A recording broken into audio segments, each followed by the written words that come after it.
Bonjour les amis, Eric Pérou. Nous sommes le 8 novembre, plus que quelques jours avant le 17. Alors certains se sont émus de mon silence. D'ailleurs, j'ai reçu de très gentils messages sur mon mail de certains d'entre vous qui s'inquiétaient. Alors, ne vous inquiétez pas, si j'ai cessé de m'adresser à vous, c'est que j'ai vu qu'il y avait de très nombreuses vidéos tous les jours qui parlent du sujet. Je voulais pas être le énième, euh, parce qu'au bout d'un moment, ça devient ridicule. Bon, moi, je vous ai donné ma position. Je pense qu'au bout d'un moment, bon, c'est bon, quoi. Alors, pourquoi aujourd'hui? Ben, parce que vous m'avez interpellé assez souvent et que je me dis que je dois quand même continuer un petit peu à m'adresser à vous, mais sans faire une vidéo tous les jours. Voilà, il n'y a pas obligation de faire une vidéo tous les jours. Alors, pourquoi particulièrement aujourd'hui en plus? Parce que j'ai un YouTuber que je suis particulièrement, parce que ses analyses, je vous en ai déjà souvent parlé d'ailleurs de lui, c'est JC2R officiel, 2, le retour, non, pas le retour. Et je viens de voir sa dernière vidéo et je dirais qu'il a raison et il a tort à la fois.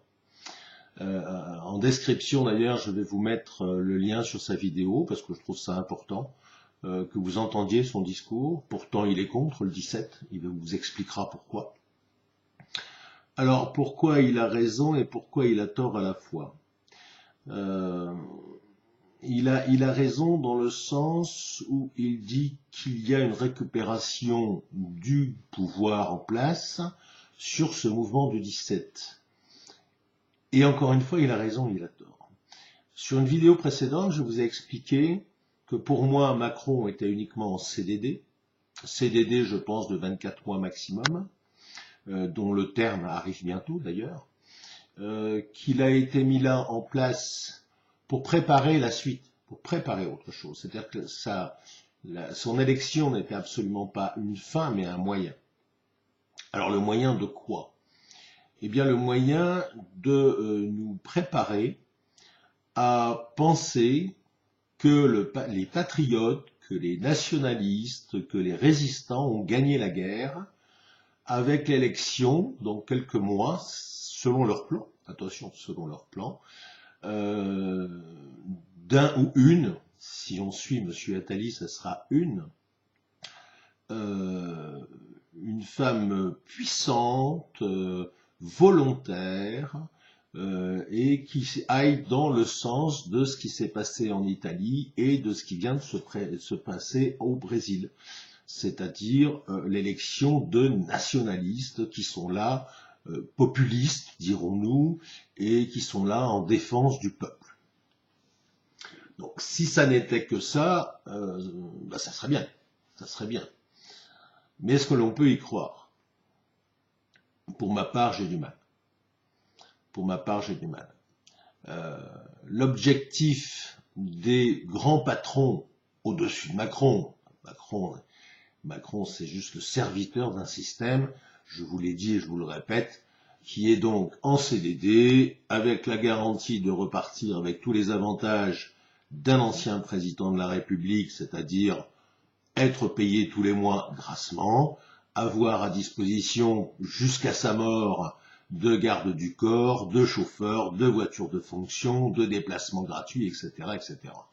Vous pensez bien que pour ce gamin de 40 ans maintenant, l'avenir c'est plutôt bon, parce que avoir cette garantie-là, plus derrière certainement aussi la garantie de faire comme l'ami Sarkozy, c'est-à-dire des conférences payées des centaines de milliers d'euros pour une ou deux heures de conférence, c'est quand même que du bonheur, surtout qu'a priori c'est vraiment quelqu'un qui aime le fric. Bon.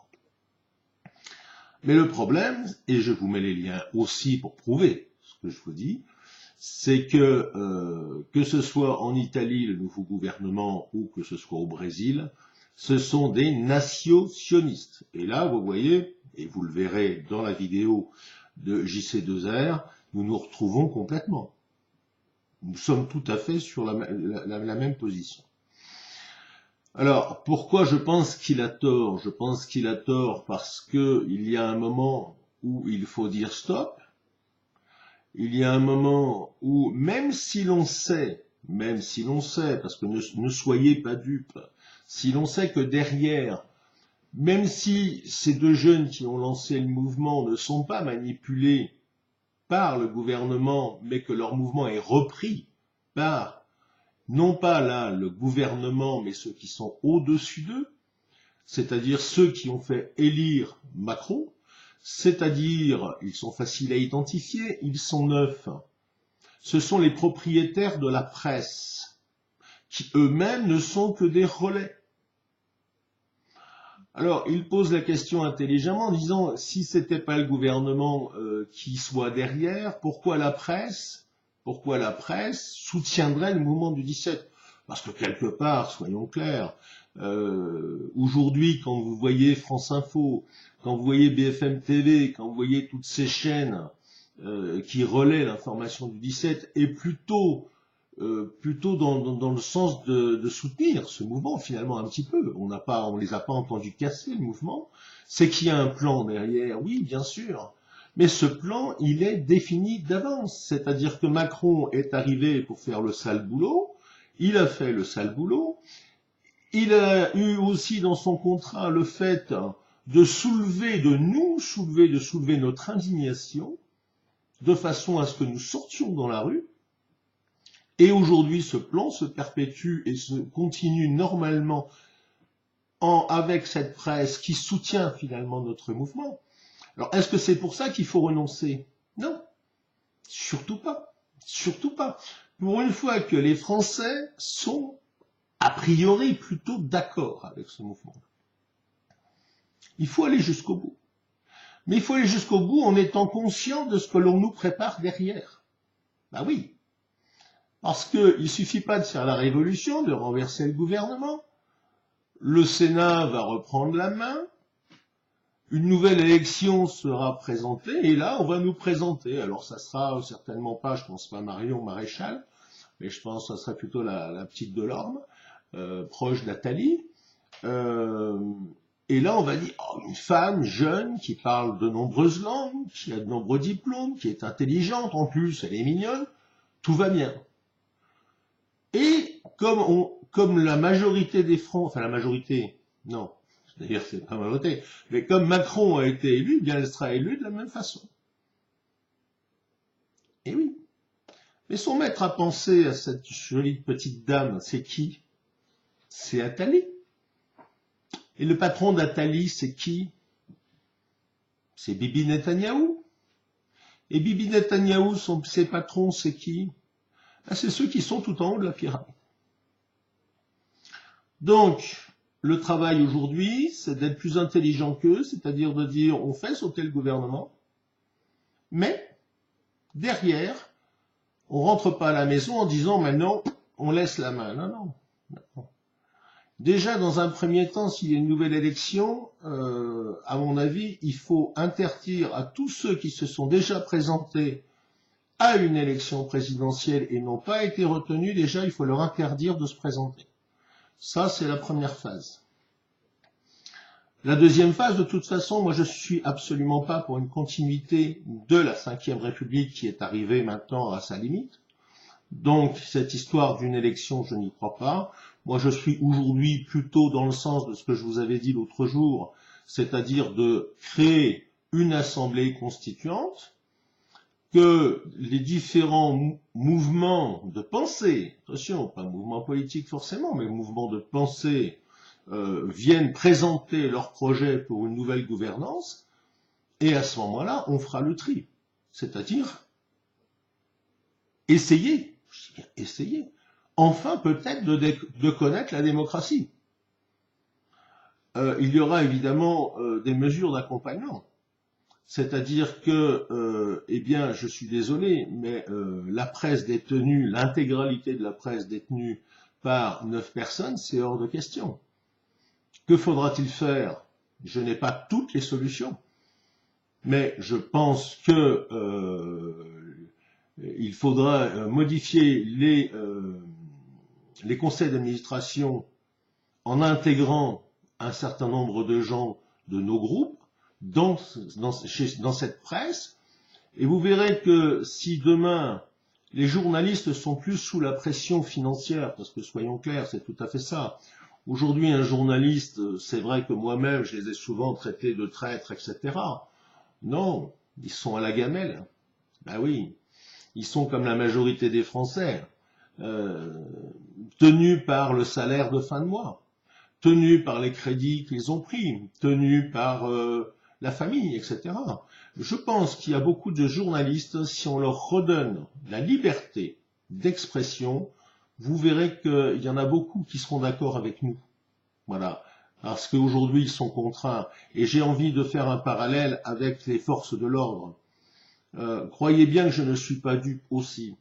Quand j'ai vu les violences ces jours-ci sur les ambulanciers, quand j'ai vu la façon dont les forces de l'ordre ont traité les ambulanciers, eh bien c'est simple, pour moi c'est simplement un ordre du gouvernement de façon à montrer l'exemple et pour dissuader un certain nombre de gens qui craignent les violences le 17, eh bien c'est leur montrer que les forces de l'ordre ne sont absolument pas avec nous et qu'ils vont frapper très très fort comme ils l'ont fait sur les ambulanciers. Voilà, donc c'est une pression morale qui est faite sur les indécis, je dirais, aujourd'hui, ou ceux qui craignent pour la vie des leurs ou pour la leur,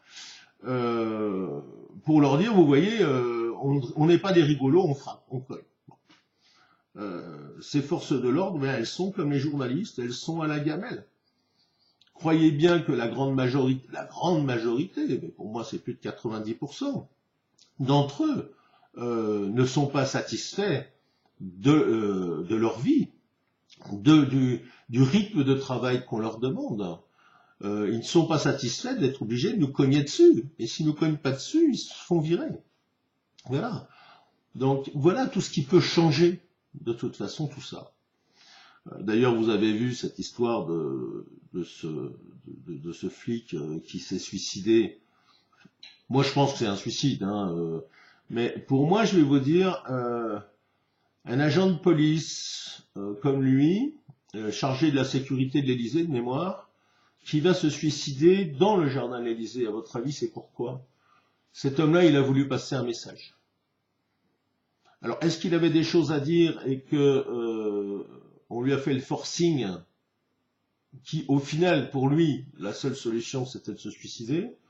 Est-ce qu'on a fait des menaces sur sa famille en lui disant bah, tu vas te suicider, sinon voilà, mais sans prévoir qu'il le ferait dans les jardins de l'Élysée. Donc s'il l'a fait à un jardin de l'Élysée, à mon avis, c'est pour nous avertir, nous, et certainement avertir ses collègues, en leur disant arrêtez ça, ça suffit.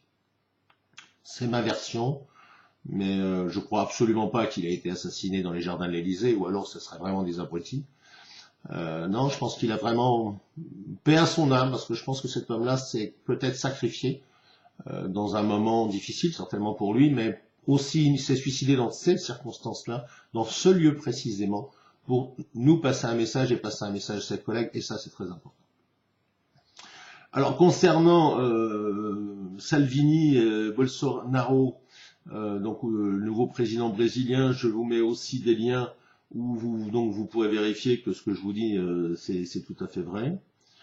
Alors encore une fois, c'est après le départ de Macron et de son gouvernement et de toute sa clique, ben, ça sera à nous déjà de tous les mettre en congé. Pour moi, tous les députés, tous les sénateurs doivent être mis en congé. C'est une assemblée populaire, alors certainement, je pense, alors par tirage au sort, ça on verra. Il faudra aussi qu'il y ait un tribunal populaire qui soit mis en place avec des vrais juristes, attention, mais aussi des membres des gens du peuple qui seront là pour appliquer les peines, enfin donner les peines. Parce que je pense qu'il y a un certain nombre de politiciens, mais pas que, de politiciens, de juges, etc., qui devront rendre, je pense, des comptes.